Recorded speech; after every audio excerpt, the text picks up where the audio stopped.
सूर्य नारायण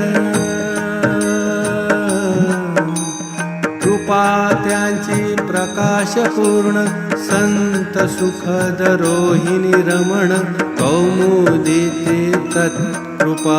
இந்த ஓவியின் பொருளாவது, மகான்கள் உலகிற்கு ஒளி தரும் சூரியனை போன்றவர்கள்.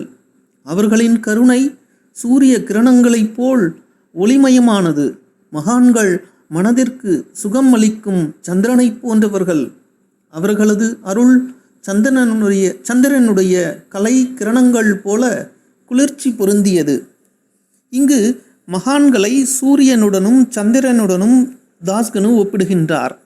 இது எந்த பிரதிபலனும் எதிர்பாராமல், அதே நேரத்தில் வேண்டியவர் வேண்டாதவர் என்று எந்த பேதமும் பாராமல் சூரியனும் சந்திரனும் உலகுக்கு நன்மை செய்வதற்காகவே இயங்கி வருகின்றன என்பதோடு, சூரியனுக்கு உஷ்ணம், பிரகாசம், சூடு, ஒளி என்ற 2 குணங்களும் உண்டு.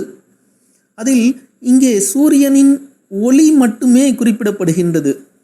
அதாவது சூரியனின் ஒளி மட்டுமே மகான்களோடு அவர்களின் கருணையோடு ஒப்பிடப்படுகின்றது.